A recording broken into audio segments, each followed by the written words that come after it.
Assalamu alaikum wa rahmatullahi wa barakatuh. Welcome to another video. I'm here at my favorite place, chilling at the park in Edgemont. I wanted to, it's been a while, y'all. You already know I'm busy. I'm busy, so when I'm busy, I'm not as consistent with making videos, running around with the family.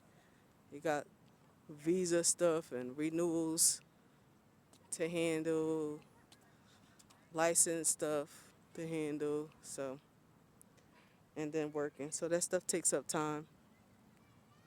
So my apologies, but when I come back, I'll try to give you something worthwhile. And I wanted to share with you some of my reflections, some things that I have noticed while I am dealing with the people. And for those of you who have been following my channel for a while, I'm a reflective person and I try to give insights, reflections, and thoughts based upon my experiences in life, you know? And my experiences in life come from, of course, living and trials, tribulations, and interactions with people. But definitely a lot of trials and tribulations. And most of my experience and my knowledge comes from that, of course, along with studying the religion. But book knowledge and actual hands on knowledge, and then implementing that with the people and seeing the different results of interacting with individuals and society, and how the minds of people work, and the different conclusions that they come to and the different actions that they have, and you relating that to knowledge that you learn, it gives you a different perspective and a different insight. So when I'm talking to people, what I notice is that when I do my reflecting and I give my insights and things like that, and most of the time it's in light of the trials that I've had, then they follow it up with, oh, well, just forget about that. Yeah, I've been through that also, or something similar, but I just forget about it. Just put it behind you. And I'm like, okay, that's not making sense. Like, why are people trying to, if you're not complaining about what you've gone through, you're talking about your experiences in light of reflecting and insights, right? Knowledge, wisdom, things like that. Why do people say, when your insights and reflections are based upon your past experiences that happen to be trials, and you bring that up, they're benefiting from what you're saying. They're benefiting from your insights. They're benefiting from, your experience. But because it's connected to your trials, then they say, I don't know, I think it's like a natural reflex, as for some Muslims. No, well, just forget about that. That's in the past. It's over. And I'm like, huh? Wait a minute. But we were just talking about reflections and, what we learned or what I learned. But because it's connected to a trial, now let's forget about it.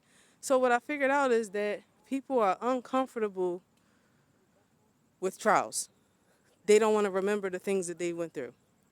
So, and I think also they're not used to people reflecting in a positive way over the things that they've experienced, the negative things they've experienced, and learning lessons and drawing conclusions and drawing lessons from them. That's what I believe is going on, because it doesn't make sense. If the conversation is going well and you're like, wow, okay, that's a good point, that's a good point. But when you bring up, yeah, because in my situation, this happened and that happened, and that's how I concluded this, and that's how and then they say, no, well, you should forget about the past. You forget about that. That's a trial. Don't mention it. I'm like, what are you talking? I'm confused. Are you confused, or you're trying to confuse me? Because I don't understand what's happening right now.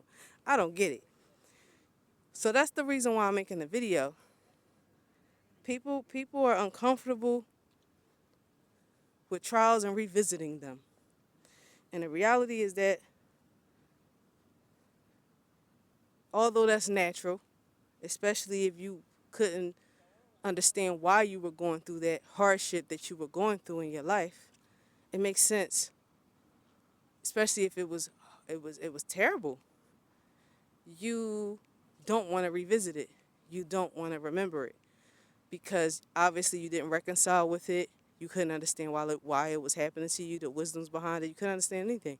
You just want to forget that it happened because it was such a difficult time in your life, whether it was depression or it was people coming against you, whether it was betrayal or whatever happened to you, losing everything or nobody helping you, what to the end of that, abuse, whatever happened, I could get it. I understand why people don't want to revisit it. But this is what people must understand.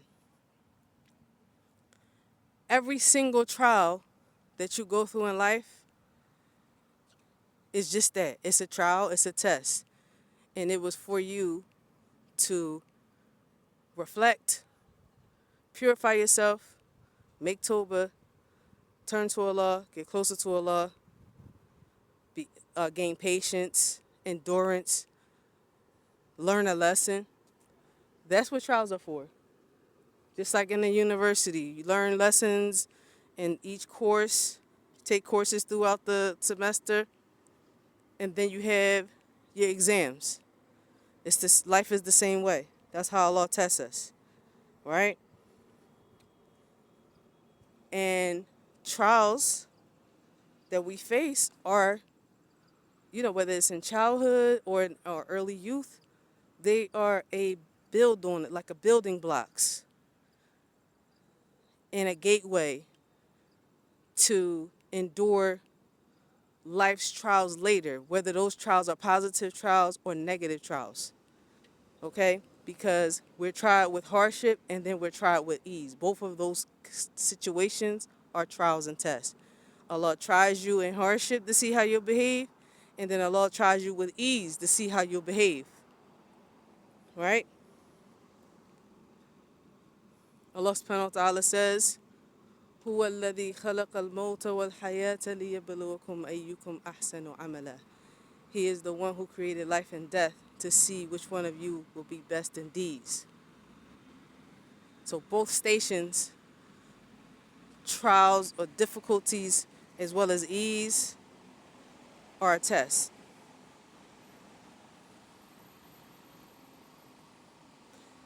Your past trials help you and give you experience in enduring or understanding life around you in the future, whether it's good or bad. Of course, all of this takes what? Accountability, self-accountability. The person who is self-reproaching, the person who looks at himself and say, everybody knows, like, yeah, I deserve that. Yeah, that happened to me because I know, perhaps this is happening to me because I was doing A, B, C, D, E, F, G. For the conscious person, for the healthy person, the person who's delusional and thinks that he's ma'soom, he's sinless, then unfortunately that person doesn't learn. He thinks he's righteous. So why am I going through this? I'm sorry. So why are these things happening to me? I don't understand. No, I'm sorry that nobody's ma'soom. Nobody's ma'soom. Even the thought that you are righteous is incorrect. You saw that. That's wrong. Allah subhanahu wa ta'ala tells us, فَلَا تَزَكُّوا أَنفُسِكُمْ هُوَ أَعْلَمُ بِمَنِ اتَّقِي. And do not ascribe purity to yourselves. He knows best who fears him. That's in Surah Najm. So that's for nobody to ascribe purity to themselves. I'm righteous. I'm solid. Like you hear some people say, the righteous person, if I'm a righteous brother, someone who's righteous, I'm sorry. No, yeah, that's you never hear the Salaf saying those kind of things about themselves. We don't say that about other people. Yeah, this man is solid. He's righteous. He's a righteous man. That's from the unseen. We don't know who's righteous. From what's apparent, he's a good person. From what's apparent. That's what we see. But Allah knows the unseen. And nobody knows the wisdoms. When it happens, when trials happen to us, like the hardship trials happen to us, we don't know the wisdom behind it when it happens.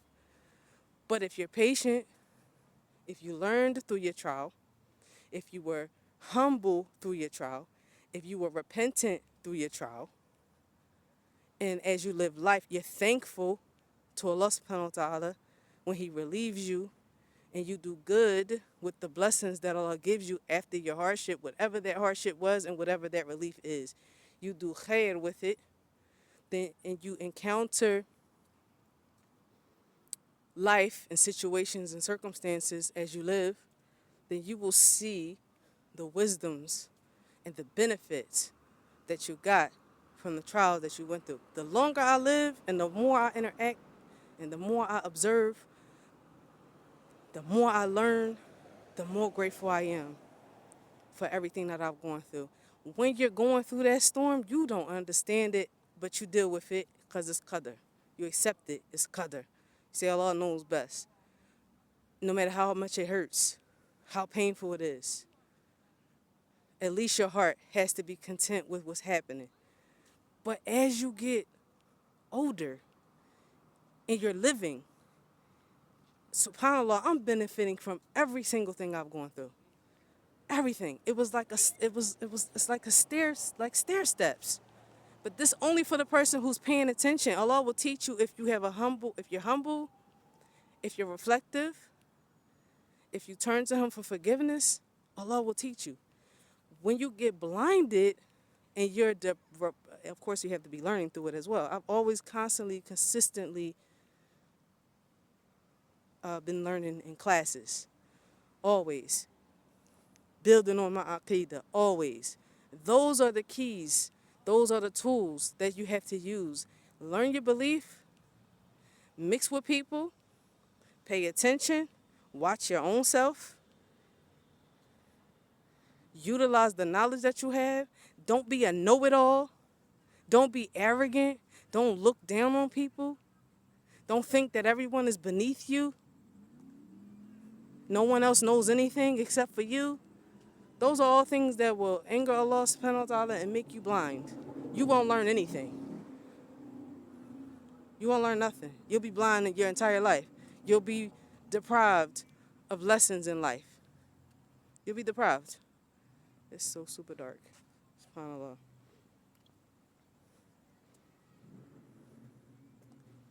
You know what I mean? For the person who wants to learn. And some people are running away from their past. They're running away from it. And you can't heal. You can't grow.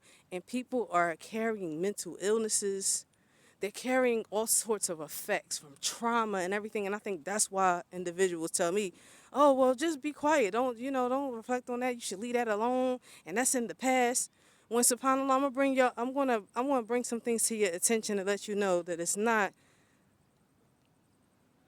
prohibited in the religion to speak about trials in their past tense, right?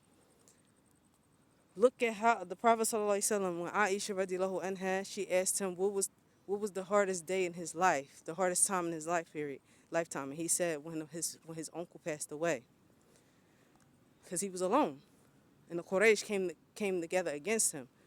The Muslims were outcasted and outside of Mecca. They were living outside of Mecca, and they were deprived of food. All of the Arab tried to come against the Prophet ﷺ, kill him together. That was a difficult time period for him. It was in the past. This was in Medina when the Prophet ﷺ spoke about this, right? That was a past trial. So if it was prohibited to talk about hardships that you went through, it was blameworthy to talk about hardships that you went through in light of insight or mentioning it for a lesson, then the Messenger of Allah would have never done it. Aisha radiallahu anha, when she went through the trial of being slandered, and I've been through this myself, and I had to implement what she did myself. What happened? She mentioned, how do we get the narration? How do we know about it? She spoke about it from her own aspect, that she cried until she almost burst her appendix. She couldn't believe what was happening, that people were talking about that. She maintained her innocence. that she said she was going to be patient. How the Prophet ﷺ didn't treat her in the same way due to what people were saying. He wasn't sure if she was innocent or not. Radiyallahu anha, alayhi salatu wassalam. Right? Me myself, I went through very similar. I remembered that story, and I implemented that in my life until Allah relieved me and Allah freed my name. So if it was blameworthy to speak about your past not sins, I'm sorry, because I was going to get into that next, your past trials in light of a lesson or reflection, then you would never hear a narration from any of the Salaf or even the scholars of today. So it's not blameworthy, and this reflecting and mentioning your trials in light of lessons is not restricted to the people of knowledge. The everyday Muslim who goes through trials, overcomes them, worked through them, overcame them, was patient through them, called on Allah through it, he utilized tools to work through it, reminding himself and staying strong. He can share that. He can share how did he get insight about deceptive people. When you notice someone he's an expert on people's personalities, deceiving personalities, good personalities, and they're gonna say, how is that possible? Because I've been through a lot of things, and I've seen a lot of things, and I've gone through a lot of trials. And I will mention a specific situation or situations. So a person in the middle of that, after you ask me a question, or how do you know this, or how did you get to know that? How did you get to this point? And then I mention how, because it was through trials, people doing wrong things to me, or I was around an abundance of evil people. And then you say, oh, no, let's forget about that. That's in the past. We don't worry about that. Excuse me? You just asked me a question. And you benefit. Many of us, individuals, we benefit from people and their knowledge due to the trials they went through. You can't tell a person, be quiet, don't mention the trials in the past. Marriage, how does a person become an expert in marriage? How can a person say we got to be patient, we got to overlook, the sins or mistakes of people and things like that? And then you may mention some mistakes that the husband makes or the wife makes and how you dealt with it in the past. These are things that are done. It's over. It's finished. How did you get to that point? How did you stay together?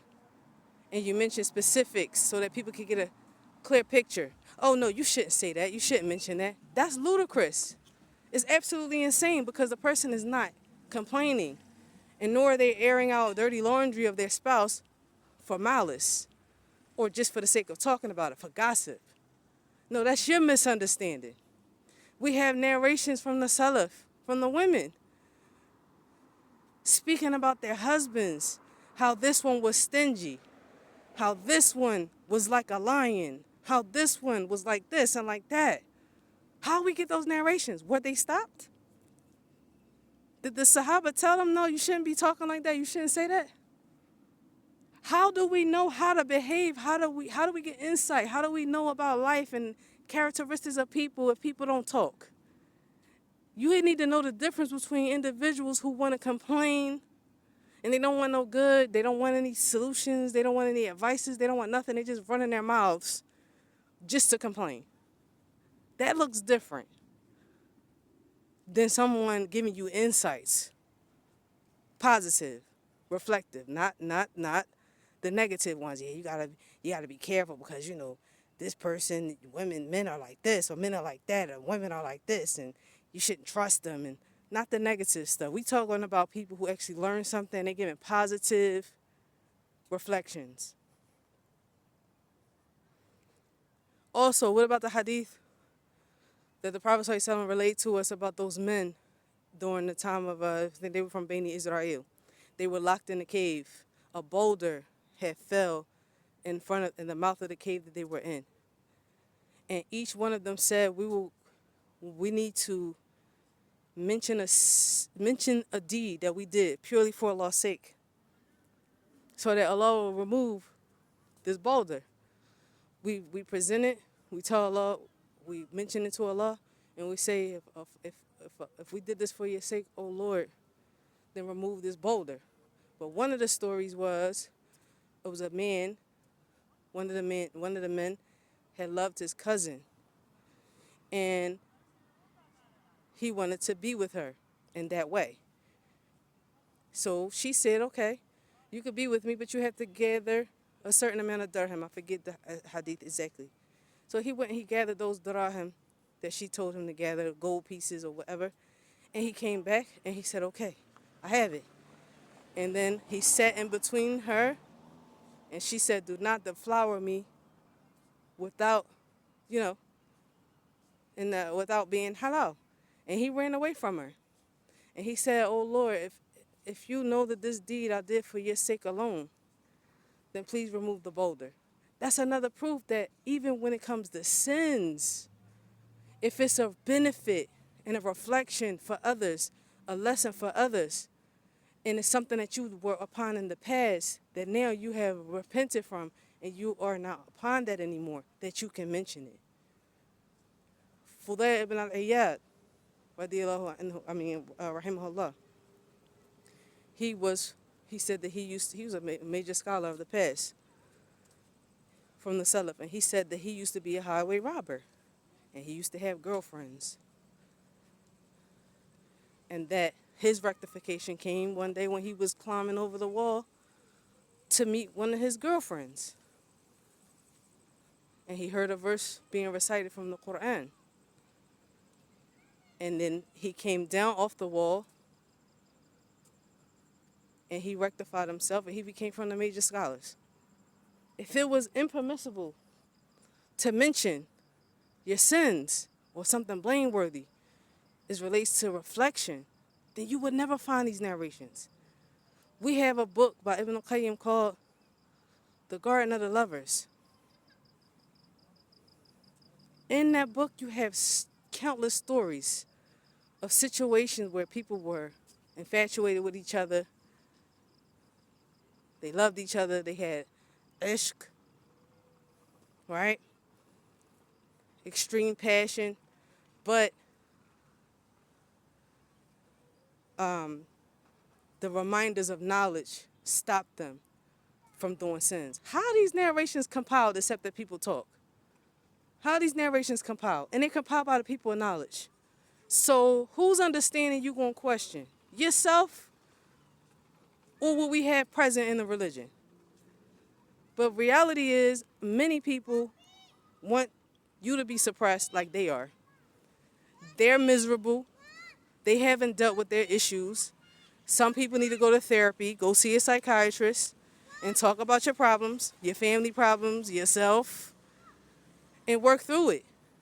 And when it comes to your trials and tribulations, you need to be looking at yourself, fixing yourself, worried about yourself, asking Allah to teach you, purifying your heart. That's what you need to be doing. Worry about you and not other people. And inshallah, you'll get somewhere in your religion.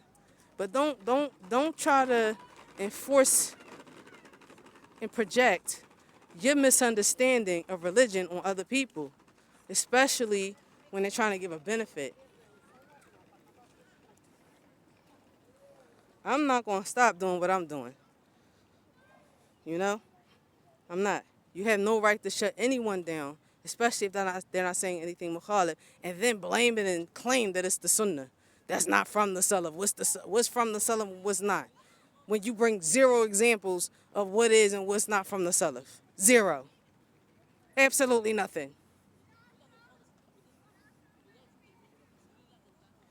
And that's really pretty much what I wanted to share with y'all, you know?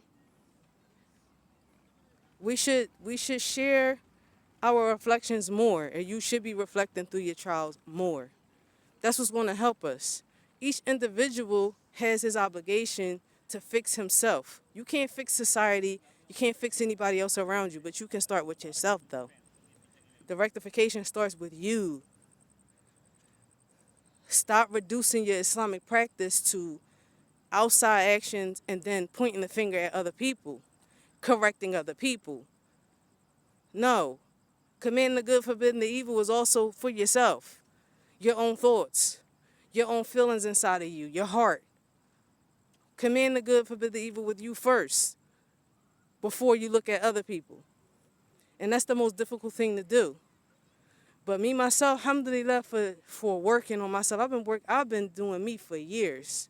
So I know what it looks like when you work on yourself. And I'm not letting anybody come along and tell me nothing. Because I know from people's speech they haven't done any work. When you ask them questions, they're lost. When you ask them questions about the self, they're lost. That shows you didn't do anything. You didn't work on nothing. So don't come to other people talking about what they should and what they shouldn't be doing because it's unfamiliar to you. It's unfamiliar territory. That's your problem, not mine or not anyone else's. And that's all pretty much what I had to say. Inshallah, someone benefits from it. And anyone wants to, add to the commentary, you can put it in the section down below. And inshallah, I'll see you all in the next video. Don't forget that Hijra mandate sacrifice. Ma'as salama.